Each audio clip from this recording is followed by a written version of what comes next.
막지 못하는 복음인데 이걸 좀 같이 그려봅시다. 이게 몇 가지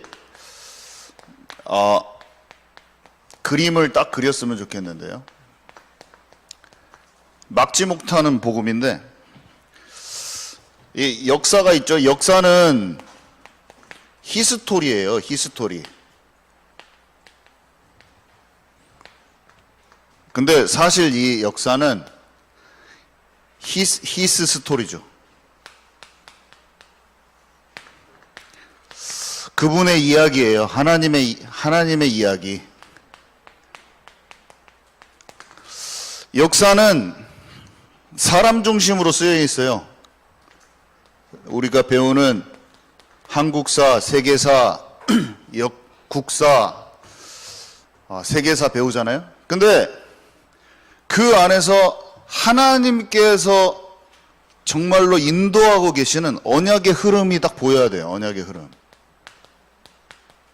야, 저는 성령을 받고 가장 먼저 깨달아진 게 뭐였냐면 시대 전체가 창조부터 지금까지, 그러니까 하나님께서 아담과 하와를 만드셔서 세계의 수많은 강대국들, 이게 딱 정확히 보이더라고요. 강대국 속에서 하나님의 언약과 하나님의 사람들의 얘기가 정확하게 보여지더라고요. 근데 진짜 신기했던 게 뭐였냐면 이 세상에 가장 창세기 11장에 나와 있던 그 바벨론이라는 나라가 세계에서 가장 첫 번째로 만들어진 나라인데 그 바로 옆에 이집트가 있고, 이 바벨로니아라는 것은 세계사에 나오거든요. 4대 문명의 발상지. 바벨론, 이집트, 황하 문명 막 이렇게 돼가지고 하는 거예요. 메소포타미아 문명이에요. 이게 바벨론. 메소포타미아 문명이라고 말해지는 게 그 바벨론이거든요. 그 메소포타미아 문명의 한복판에 있는 게 바벨론이거든요. 바벨론시거든요.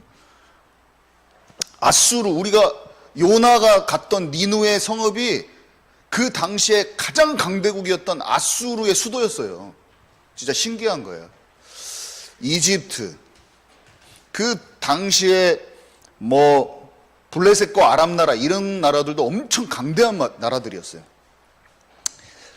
출애굽, 애굽이잖아요. 애굽. 성경에 나오는 애굽. 지금 저 르브르 박물관, 제가 프랑스 르브르 박물관에 가봤는데 진짜 박물관이 엄청 크거든요. 파리에 있는데. 근데 이집트관이라는 데가 있는데 이집트관은 막 2관, 3관 진짜 최고 넓어. 이집트의 문명이 제가 보고 깜짝 놀랐어요. 이거는 와, 전 세계를 지배했던 나라거든요. 이 이집트가. 장난이 아닌 거예요. 거기에 갖다 놓은 것만 유물만 봐도 그 나라의 강대함을 느낄 수가 있더라고요. 성경은 참 역사에서 우리가 배우는 세계사의 역사에서 저 구속되기를 얘기하고 있는 게 아니라 세계에서 가장 강대했던 강대국의 한복판에 이야기가 다 써 있는 거예요. 성경책이. 너무나 신기했어요. 저는 어렸을 때 그래서 국사를 못했나 봐. 세계사를 못했나 봐. 왜 그러냐면 이 사람 중심으로 써 있는 것이 너무나 듣기가 싫었나 봐. 제 영적으로 여기에 푹 들어가지는 못했으면서 이것이 공부를 하는데 짜증나면서 귀에 안 들어오더라고요. 왜냐하면 왜 내가 그렇게 세계사를 싫어했는가. 다 가를 맞았는데, 양도 아니고 다 가를 맞았는데 들을 때마다 짜증났었는가 봐, 내 영이. 왜냐하면 너무 사람 중심으로 써 있기 때문에. 하나님의 얘기, 교회 와서는 모세와 요셉 얘기를 듣는데 딱 가면은 그 강대국 중심으로, 강한 자 중심으로 막 다 써져 있는 그 거짓말 같은 얘기가 제 영적인 제 마음을 감동시키지 못했어요. 너무나 짜증났어. 갑자기 공부 못한 핑계를 이걸로 대가지고 좀 이상하게 돌아가고 있지만, 아무튼 이 이집트 나라와 진짜 너무 신기해요. 이 초대 바벨론의 그 영적인 계승한 게 또 신바빌론이야. 신바빌론이야. 이 느부갓네살 왕, 여러분 세계사 책에 보면 메소포타미아 문명, 이집트 문명, 그 다음에 신바벨로니아라고 그래갖고 네부카네자르 2세, 정확하게 세계사에 정확히 꼽혀서 가장 중심부에 우리가 배우고 있거든요. 이 이후에 페르시아, 이 나라들이 다 전부 다 성경에 등장하는 가장 강대국의 나라였고, 그 나라의 속국으로 꼽혀가지고 이스라엘이 맨날 달랑달랑 그 안에서 움직이는 거야. 이 이집트 나라에 계속 속국해서 피라미드 만든 사람이 이집트 백성이고, 이 바벨론 나라에 속국되어 가지고 그 얘기가 다니엘과 에스더와 다 얘기란 말이에요. 로마라는 나라가 바벨론 이후에 페르시아, 그리스, 헬레니즘, 로마로 딱 이어지는데, 로마의 한복판에 초대교회와 예수님과 그 제자들이 거기에 딱 있었던 거예요. 세계의 역사는 요세푸스나 뭐 이런 사람들이 쓴 세계의 역사서는 강자 중심으로 써가지고 막 카이사 얘기 써있고, 막 그 사람들이 전쟁에서 어떻게 이겼느냐, 사람 중심으로 전쟁을 어떻게 이겼느냐, 전쟁사가 쓰여 있지만, 성경에는 하나님이 움직이셨던 하나님의 흐름과 하나님께서 움직이셨던 영적인 해방된 것이 정확하게 기록되어 있는 거예요.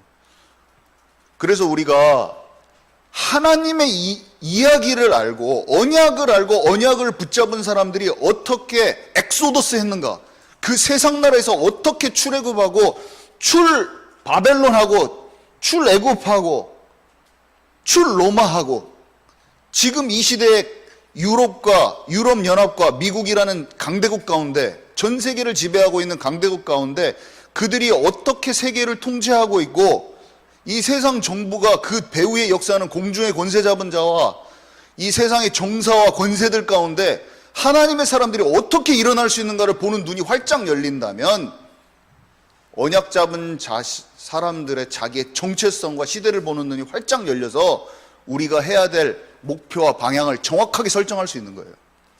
하나님의 사람은 하나님의 사람만 세상 나라에 대항하는 걸 수 있는 거예요.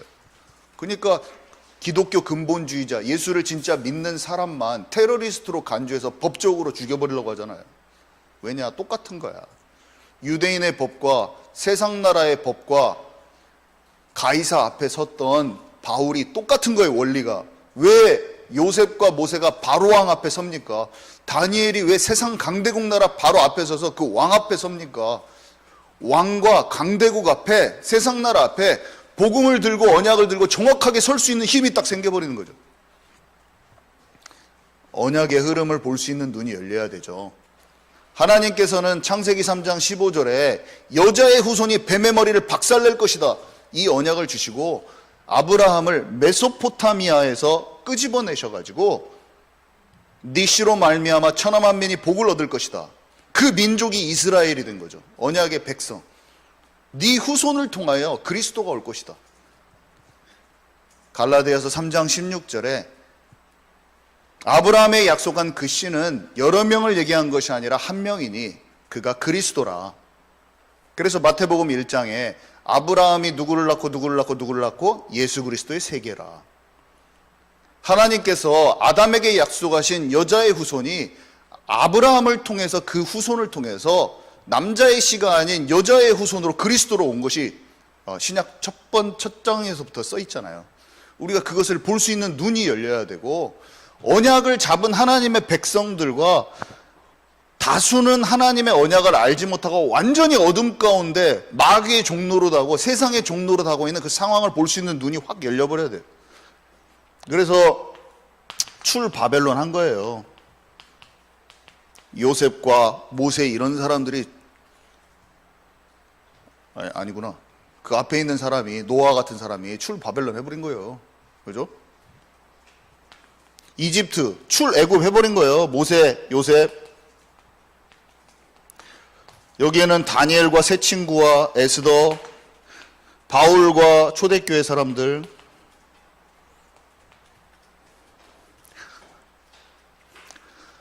히스토리에서 히스스토리를 발견해버려야 돼. 영안이 활짝 열려가지고 이 세상의 흐름 가운데 하나님의 역사를 보는 눈이 열려버려야 돼요. 그러면서 이 과거를 알고, 이 사람들이 어떻게 했는지 아세요? 하나님은 뭐라고 말씀하시냐면, 선지자들을 통해서, 지금도 똑같은데 원리가, 이때 출애굽했잖아요. 이때 출바벨론하고,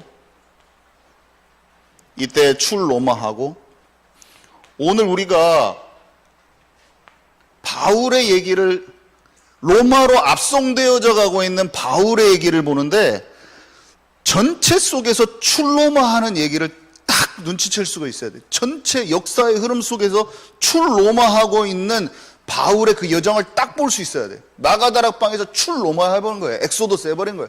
세상 나라에 속해 있는 유대인들, 복음을 알아차리지 못하고 예수님이 그리스도로 오셨는데 아직도 알아보지 못하고 있는 그 가운데서 생명 되신 그리스도를 딱 붙잡고 그 당시에 출로마 해버린 언약의 사람들의 영적 상태를 보는 눈이 열려버려야 돼. 그들이 인도받았던 무브먼트, 초대교회의 그 흐름을 딱 보는 눈이 딱 열려져 버려야 돼. 그래서 지금도 똑같이 역사하고 계신 하나님을 딱 볼 수 있는 눈이 열려야 되는데, 이집트에서 출애굽했을 때 이전 일을 기억지 말라, 이전 일을 기억지 말라, 옛적 일만 생각하지 말라. 사람들은 어떤 습성이 있냐면 과거에는 이런 어마어마한 일들이 일어났고 하나님께서 역사하셨지만 오늘 나에게는 좀 적용이 안 되는 그런 믿음이 있는 거예요. 보통은 과거에 그런 일들은 엄청난 일이 있었지만 오늘 내가 바벨론에서 포로되어 있는 것은 너무나 하나님이 안 계신 것처럼 보여, 이 바벨론에 속국되어 있는 사람들한테. 근데 선지자가 말해주는 거예요. 이사야 선지자가, 아니, 여호와 하나님께서 지금 여러분들한테 뭐라고 말씀하고 계시냐, 그 옛날에 하나님의 출애굽했던 역사만 그것을 기억하고 있지 마라. 새 일, 오늘 나에게 지금 우리에게 역사하실 하나님의 새로운 무브먼트를 기대하는 사람이 좀 되라. 저는 이 말이 완전히 하나님의 음성처럼 내 마음에 꽂혀도 들어와. 이사야서를 읽는데 없어지지가 않아요, 내 마음에서. 이게 막 내 마음을 계속, 예수님을 처음 믿어진 그때부터 불씨가 꺼지지가 않아, 이상하게. 전도가 한 명도 안 되고 한 20-30번 전북대 가서 아침에 전도했는데 20-30명한테 거부를 당했는데도 내 마음에는 새 일을 행하신다는 하나님의 소망만이 가득하지 한 번도 낙심 안 했어. 진짜예요. 낙심이 하나도 안 돼. 주변에서 누가 뭐라고 뭐 전도가 된대 안 된대 하면서 내 중심은 알지 못하고 너는 인격적으로 안 좋다 뭐 여러 가지 얘기를 해도 아무렇지도 않아. 나는 구원받고 하나님께 지금 치유받아서 가고 있는데, 봐보세요. 내가 완전히 나락으로 떨어졌는데 내가 이렇게 해가지고 가고 있어. 내 수준이 거의 뭐 구원받을 때나 수준이 비슷해. 왔다 갔다, 좋았다가 나빠졌다. 근데 사람들은 평가를 한다고, 나의 허점을, 실수. 내가 가는 여정을 딱 알면서 기도해 주지는 못할 망정 나의 흠을 가지고 너 그대로 술 먹고 앉아있네? 뭐 이런 식으로 뭐 할 수 있어요. 내 안에 내가 생명이 가져 있는 게 너무 분명하고 내가 지금 하나님의 나라를 향해서 도전하고 있는데 자꾸 기도는 못 해줄 말고 흠집을 잡더라고. 우리 가족들이 그러고. 너 목사 된다며 뭐 똑같구만 뭐 하면서 맞기는 그 말 들으니까 맞다. 나 못하는 거 맞는데? 그치만 이상하게 내가 하나님께 전환점을 맞이하고 인생을 도전하고 있고 하나님과 함께 하려고 하는 그 중심은 보지 못하더라고. 사람들 말에 너무 신경 쓰지 마세요. 그건 무시하란 말이 아니라 영원한 목표 지점을 딱 가지고 내가 오늘 도전하고 있으면 되는 거예요. 사람들 말 듣지 말라. 하나님을 향하여 내 마음의 중심이 그대로 방향이 설정되어 있으면 오늘 무너진 나에게도 너무나 자책감 갖지 말라. 딱 벌떡 일어나서 죽기로 딱 달려가면 돼. 진짜예요. 하나님께서 나를 통해서 하실 그 일이 절대로 무너지지 않아. 반드시 나를 일으켜 세우셔서 하나님이 나를 통해서 하실 일을 이루실 거다. 한 번도 이 소망이 안 없어지더라고요, 저는. 괜찮아요. 아무렇지도 않아. 딱 이대로 됩니다. 어느 날 딱 보니까 내가 딱 그토록 안 되던 내가 안 돼봤자 옛날보다 확실히 좋아졌어. 주식 곡선인데 저게 주식 곡선이랑 좀 비슷해요. 주식 곡선이. 근데 이게 이런 것까지도 딱 맞더라고. 딱 저렇게 됩니다. 놀라운 거죠. 이전 일을 기억지 말라, 옛적 일을 기억지 말라. 내가 새 일을 행하리니 내가 바다에 길을 내고 사막에 강을 낼 것이다. 작은 자가 천을 이루고 약한 자가 강국을 이룰 것이다. 내가 때가 되면 속히 이루리라. 하늘과 땅을 내가 진동시킬 것이다. 나 여호와의 말이니라. 여호와를 앙망하는 자에게 새 힘을 주시리니 독수리 날개침 같을 것이요. 이사야의 말씀 옛날에는 보면 막 무슨 막 다 엉켜가지고 막 어디서부터 뭔지를 하나도 모르겠는데, 이사야의 말씀이 여기를 관통하면서 내가 딱 들려져 버리는데, 여기를 관통하면서 여기서 딱 한 말이거든요. 여기 바벨론 바로 윗지점에서 선지자가 한 말인데, 너희는 마음을 돌이켜서 여호와께 돌아와라. 우상 숭배를 제하라. 하나님께서는 그리스도를 반드시 보내시고 그 언약을 잊어버리지 않으시는 분이다. 야, 이게 그냥 정확히 내 마음에 딱 들어와 버리더라고. 너무 신기했잖아. 어떻게 이런 일이, 살아계신 하나님이 성령의 감동하심으로 내 마음에 그의 마음을 부어주시는구나. 집에 딱 혼자서 딱 읽는데 딱 알아졌어. 딱 예수님 믿고 처음에 성경 1차적으로 한 번 읽는데 딱 알아지더라고. 와, 이게 정신이, 여기 머리가 뚜껑이 열리는 것 같더라고요. 나는 도저히 알 수 없는 그것이. 그러면서 내가 너를 아브라함같이 불렀으니 본토 친척 아비 집을 떠나 내가 너에게 지시할 그 땅으로 가라고 말했던 것처럼, 너는 이제는 성령의 세밀한 인도받는 인생이 될 것이다 하면서 많은 물소리와 같은 하나님의 음성이 내 영혼이 흔들리게 들려지는 그날, 아무도 몰라. 나는 집에서 혼자 성경을 읽는데 그게 딱 알아지는데, 이거는 사람에게 들었지만 사람이 알려준 게 아니야. 성령이 너희를 모든 진리 가운데로 인도할 것이다. 하나님의 깊은 것을 통달케 하시는 그 성령의 음성이 하나님의 말씀을 이해시켜서 내 마음속에 집어넣으시는 사건이 15년 전에 저에게 일어났죠. 아무도 몰라. 아무도 모르고 나 혼자 딱 거기 있는데. 매일매일 나가서 전도했죠. 매일매일 하루도 안 빼고. 갑자기 박사 공부를 안 하고 아침에 나가면 박사 그 과정에 있는 애들한테 아침에 성경을 전하고, 내가 막 여자 오프스프링 오브 더 위멘 막 이게 막 여자의 후손이거든. 너 이거 알아? 뭔 뜻인지? 창세기 3장 펴가지고 막 알려줬어. 그랬더니 몰라. 하면서 아침에 복음 전하고. 박사 과정 애들한테 다 전해버렸지. 아무도 안 들었어. 포닥하는 애들한테도 다 전하고 막. 애들이 약간 나 올 때마다 좀 약간 이상하게 보더라고. 오늘부터 뭐 교수님한테 전하고 막. 교수님한테 전했더니 전혀 안 들으셔. 공부도 못하면서 이제 복음까지 이상하게 전하는 애가 됐죠. 근데 마지막에 하나님께 딱 전복시키셨죠. 네가 진짜로 학부생같이 학부생보다 더 못하게 막 하면서 이렇게 돼 있고 막 새벽 예배는 다닌다고 하더니 졸업생 중에 네가 탑이다. 우리 담당 교수님이. 제가 졸업할 때 2인분을 해버린 거예요. 갑자기 6개월 만에 계속 못하고 막 머리 막 싸매고 있다가 졸업할 때 제 논문이 2명분이에요. 제가 너무 놀라운, 제가 지금 논문을 봐도 신기해. 한 챕터는 사람이 4년 만에 해야 될 걸 3개월 만에 제가 해버려졌다. 교수님이 저를 보고 너 어떻게 이렇게 했냐 이렇게 하셨을 때 제가 영어로 된 구원의 기회를 딱 드리고 교수님 저 맨날 새벽 예배 갔던 거 아시잖아요. 이제 종교적인 생활을 해가지고 제가 너무 힘들면서 그런 과정이 있었어요. 4년 동안. 그런데 교수님이 저를 봤을 때 뭔가 지혜롭게 변하고 모든 것을 돌파해 나가는 것을 보셨을 때 제가 하나님 그때쯤 만났습니다. 이렇게 하면서 그 전도지를 딱 그 영어로 된 거 딱 드렸죠. 교수님이 아마 읽어보셨을 거예요. 제가 마지막으로 인사드리고 오는 날 힘 있는 나와 증인된 나를 딱 가지고 복음 딱 꼽아놓고 나왔죠. 우리 교수님께. 제 마음에 얼마나 기쁨이 있었는지. 복음이 전해지고 안 전해지고 떠나서 저는 진정한 증인으로 그분 앞에 쓴 다음에 딱 나왔죠. 내가 진짜 시달리는 것도 다 보셨죠.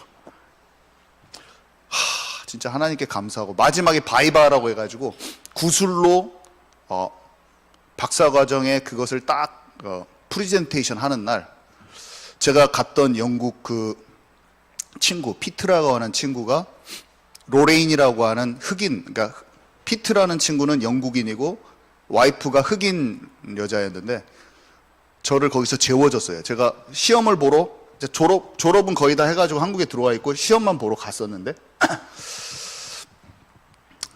그래서 제 집이 없으니까 그 집에서 머물면서 그 시험을 딱 봤는데 마지막 2년, 3년 동안은 항상 복음만 전하고 있어서 그 친구들이 약간 동역자이자 제자화가 돼 있는 상태였어요. 제가 기도를 하고 그날 같이 저녁에 식사하고 다 기도하고 다음날 아침에 일찍 일어나서 하나님의 영으로 충만하고 늘 두려워서 떨고 벌벌벌 떨고 그것에 염려돼서 있던 그런 내 심령이 아니라 하나님이 저에게 역사하셔가지고 당당하게 해결된 문제를 가지고 너무나 떳떳하게 러시아 진짜 수학 천재 여자 그분하고 스페인에서 온 제가 한 그 전공의 그 전문가가 왔어요. 스페인에서.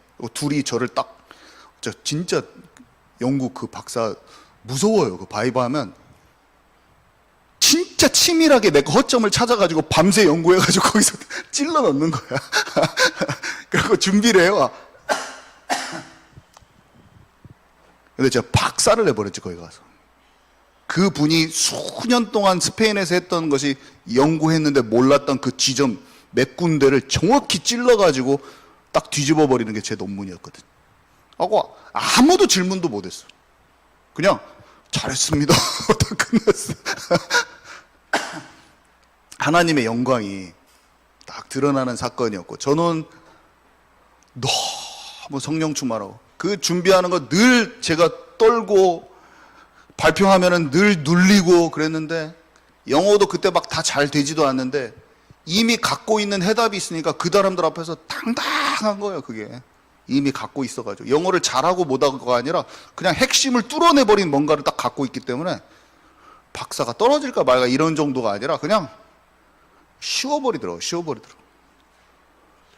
그것을 딱 체험하고 났으니 많이 해방된 것도 아닌데 눌린 데서 살짝 해방되고 복음의 맛을 봤는데 하나님이 주신 정복하고 다스리는 권세와 이 총명이 되게 와 있다는 것을 아는데 어떤 준비를 중고등학생한테 해줘야 될지 정확한 답을 들고 전도사를 시작하는 거죠. 여기서 다른 사람이 알건 말건 상관이 없어요. 다른 사람들이 인정을 해주건 안 해주건 욕을 하건 말건 상관없어. 내 안에는 정확한 생명과 답과 어떤 준비를 중고등학생이 했는지 정확히 알고 있어요. 그렇게 알고 시작한 거죠. 놀라운 거죠. 사람은 안 알아줍니다. 사람은 중심에 있는 생명과 여정을 알지 못하는 거예요. 아버지 야곱이 요셉의 여정을 알았습니까? 몰랐습니까? 복음으로 통해졌는데도 그 여정을 눈치를 못챌 수도 있는 거예요. 여러분 진짜로 영적인 여정을 렘넌트들이 있는데 그 여정을 볼 수 있을까요? 내가? 우리 아이들한테 내가 사랑해주는 마음만으로 그들을 기도해주고 싶은 나의 그냥 좋은 마음으로 그걸 알 수 있을까요? 우리의 것을 우리의 수준을 전달하지 말라. 이거에는 많은 것들이 감춰져 있는 거예요. 내 수준과 내 기준과 틀로 사람들의 움직임과 하나님의 흐름을 정확하게 분별하지 못하면서 내 것을 집어넣는 것을 버려버려야 한다. 이게 이해 가실까요? 저는 실수할 수 있다 생각해서 너무 많은 내 것을 집어넣지도 말아야겠다. 그 사람들이 진짜 인도받을 수 있도록 잠잠히 기도해 주면서 도리어 분별할 수 있도록 내가 힘을 가져야겠구나. 이런 생각이 많이 들죠. 자, 이 속에서 오늘의 얘기인 거예요. 바울은 로마 시민권을 가지고 있었고 2년간 보호를 받았고 여기 점점 퍼지는 복음과 말씀이라고 하는데 왜 끌려갔냐면 유대인들이 막 상소해서 그런 거예요. 현장화된 바울, 언약을 가진 바울을 같은 언약의 백성인데 몰라봐. 그래가지고 모세의 율법을 자꾸 어겼다고 하는 거야. 왜 그러냐면 할레파 그 얘기 계속 들었잖아요. 우리 사도행전에서 보면 이방인들에 향한 그런 태도가 종교적인 선민의식만 가지고 치유받지 못한 우월감에 있는 유대인들, 그 다음에 믿음이 아직 생기지 않는 유대인들이 뭐라고 보냐면, 너 진짜 우리 전통과 우리의 관례를 너는 무시한 놈이야, 이렇게 나옵니다. 제대로 된 것을 제대로 되지 않았다고 상소해. 근데 로마법에는 바울을 죽일 만한 법이 없는 거예요. 도덕적 윤리적인 법에서 없는 거예요. 그러니까 무죄로 풀려나갈 수밖에 없어. 근데 복음에 유익하게 그냥 끌려가 주는 거야, 바울이. 바울이 잡혀가 주는 거예요, 지금. 그래? 막 항소하면은 무죄로 풀려나갈 수 있는데, 그래, 그냥 내가 잘못됐다고 할게 하면서 지금 끌려가는 거야, 지금. 왜냐? 가이사 앞에 서라고 하는 하나님의 마음을 알기 때문에. 지금 바울이 어떤 마음으로 있는지도 모르는 거예요, 유대인들은. 내가 좀 강하게, 나 진짜 무죄예요, 이게 법적으로 한번 대응해 봅시다. 그러면 세상법에서도 안 지고 그냥 풀려나가는데, 그냥 져주는 거예요, 그냥. 내가 그냥 잘못했다고 하자 하고 그렇게 따라가는 거야. 근데 거기에서 하나님의 역사가 지금 진행되고 있는 거예요. 그래서 그날은 반드시 오게 됩니다. 무슨 말입니까? 주후 70년에 이스라엘이 다 멸망하고 어떤 한 장군이 와가지고 예루살렘 성 다 파괴해버리잖아요. 주후 79년에는 로마 폼페이가 폭발해가지고 그 로마 자체도 막 흔들리고 있어. 우리가 세상에 마지막 때를 갖고 있는데, 언약 백성이 싹 무너져도, 교회가 다 황폐해지고 빛을 잃고 소금 역할을 못하고 다 무너져도 상관없어요. 세상의 나라가 막 뒤집어지면서 막 전염병 나고 기근 나고 막 무슨 다 무너져도 상관없어요. 복음이 정복하는 거예요. 출로마가 되는 거예요. 출로마. 바울 한 사람, 그 소수의 사람들 통해서 하나님의 백성들이 인침받는 사건들이 일어나게 돼 있어요. 전 시대를 보고 마지막 때의 세상 나라 속에서 진짜 누구요? 남은 자. 요한계시록에 요한이 마지막 때 성령의 인침받는 자들의 특징을 설명하는데, 예수 그리스도의 흔적이 그 가슴팍에 있고 주의 계명을 지키는, 용과 더불어 싸우는데, 사단과 싸우는데 어떻게 싸우냐? 주의 말씀 안에 굳건히 서 있다는 뜻이에요. 주의 계명을 지키며. 그냥 예수만 믿었다가 아니라 실제로 사단을 이기는, 죄를 이기는 말씀으로 실제적인 힘이 있는 사람이 돼가지고 사단하고 강력하게 영적인 싸움을 하면서 중심에는 예수 그리스도가 주인되어 있는 그 사람들. 그 남은 자라고 딱 정확하게 써있죠. 계시록에 써있어요. 그 사람들이 출 세상나라 하는 거예요. 출 세상나라. 출 장망성. 그 한복판에, 출로마의 한복판에 지금 그것을 알고, 이것을 정확하게 알고 바울이 움직이고 있었고, 다른 사람들은 어떠하든지 간에 믿는 사람들마저도 예루살렘에 가니까 죽으면 안 됩니다 하고 막 다 도망가고, 한국에서 전쟁 나니까 빨리 도망가요 막 이렇게 하고 있고, 뭔가 알기는 알아. 마지막 때가 와 있는 것도 눈치채고 하는데 우선 나 죽을까 봐서 도망가야 돼. 적진의 한복판에 들어가고 죽어버려요, 그냥. 바울이. 맞는데 거기 가면 죽습니다. 죽으니까 진짜 피하세요. 당신 꽁꽁 묶여가지고 막 죽습니다. 근데 가서 죽어버려요. 우리의 순교가 뭡니까? 가서 잡혀가서 죽는 걸까요?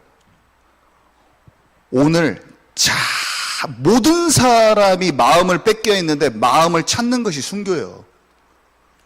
미디어에 어디 가서 죽는 게 더 쉬울란지 몰라요. 오늘 미디어 싸움에 속는 것이 더 어려워. 여기서 빠져나오는 게. 아세요? 저는 그렇게 생각해요. 제 자신을 봤을 때 내 마음을 오늘 지키는 게, 어차피 공산당에 와서 죽인다고 하잖아요. 그러면 내가 죽는다고 택할 수 있을 것 같아요. 근데 뭐가 어렵냐면, 오늘 내가 내 눈앞에 들어오는 선악과 작은 거 하나, 먹고 사는 문제 때문에 내 마음을 그냥 딱 지는 거, 그게 더 어려워. 이거는 영적으로 이게 민감성이 떨어져가지고 사단이 교묘하거든요, 얘네들이.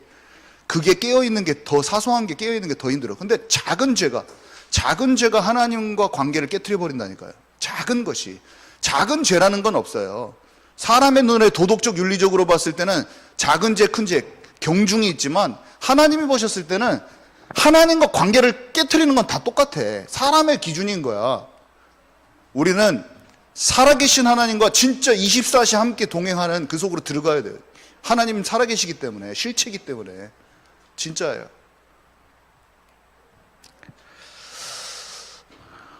오늘 여기까지입니다. 하나님 새 일을 행하신다고 약속하신 주님, 우리 시대의 출 바벨론의 역사가 우리 눈앞에, 믿는 자들 앞에 반드시 펼쳐질 것을 믿습니다. 살아계신 주 예수 그리스도 이름으로 기도합니다. 아멘.